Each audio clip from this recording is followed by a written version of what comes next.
Hi everyone, so today I have a roll with me. Best to have a long one. I know a lot of you have a short one at home, but if you're going to invest in a roll, it's really important to have a long one. There is much more exercise that you can do. I would advise the long one, and not the hardest one. Can be a little bit soft because the hard is sometimes a little bit too much to lay down on it. And today I would like to make a short video of shoulder mobilization exercise and opening on the roll. So if you can grab a mat would be the best, just to make sure the roll doesn't slide too much.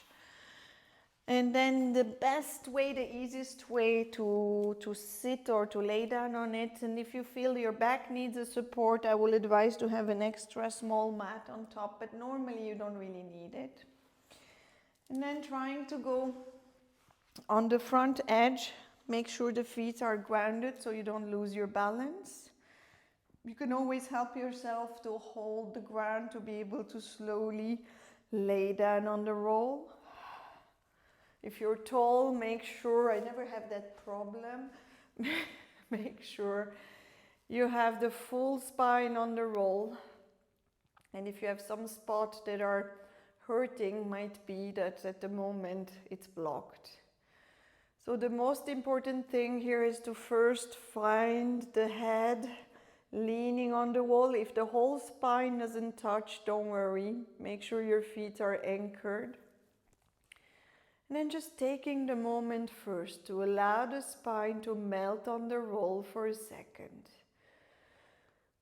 To almost like you want to take a deep breathing, and you allow your spine to melt fully on the roll without having to extra hold contraction. If it helps you, just roll a bit. Careful not to fall, but roll a bit side to side. Allow the body to move. Allow the spine to get a bit of a release here. It's like you're melting through the roll. You're allowing the spine to take a break. And imagining the shoulder blades are widening down on your roll fully. And that you can just breathe out.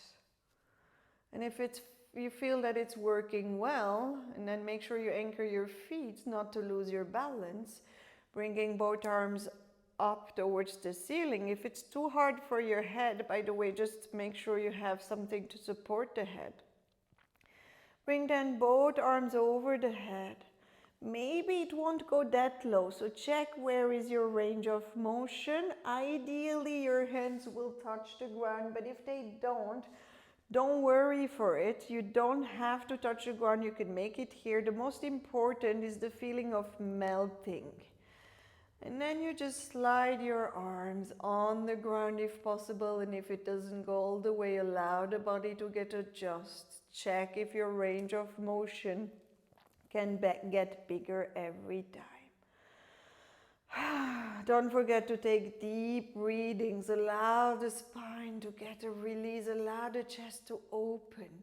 If it's too much, that you can bring the arms over your head, then reduce the range. Stop on the level of the shoulders. Make half circles instead of full. All is possible. Once you arrive a few times on that circle and you feel that you almost are getting a free massage behind your shoulder blades and on the shoulders here, getting a full opening, you can reverse the circle and try to go the other way around. Now, when you bring the arms over the head, make sure you're not compensating an overarching from the back. If the back moves with the movement of the arms, allow the back to move. It doesn't have to stay fully stuck, but just don't push the back up to be able to get more range of motion on the arms. Allow the movement to be smoother and maybe smaller. It's okay. And check and self-scan inside you. Is there any difference between both shoulders? Is there one that is blocking more? Or do you feel the same? Nice. And from there, we're going to try now to slowly bring one arm over the head. The other one goes on the ground. And then from there, it's like you would do angels in the snow. You move and slide on the ground. One goes up, the other one moves down forward. And moving them separately, one going up, one going down, trying to go as close to the ground as possible, checking how your shoulders are feeling here. Breathe in, breathe out. Last one. And don't forget deep breathing to allow the chest to release. Very nice. From there, see if you can slowly, we try one more exercise, have your palms facing the ceiling, not fully backward because it's a lot of stress for the shoulders to stay like this all the time. It's almost like you have a V position on the arms. And then let's try it on the ground first. Rotate your palms and make sure the shoulder head rotates with you. One time in, one time out. Once you do that, you can even go bigger. You try to rotate as far as the thumb is touching the ground, and it's like almost you're making this strange movement and your palms are going in a spiral and they try to touch the ground. If you feel uncomfortable on the movement, just reduce the range of motion. It's like someone is holding your hand and twisting your arm, and that brings the movement of the shoulder. And be aware what is doing your lower back here. Do you have again to push from the lower back to open more range of motion for your arms?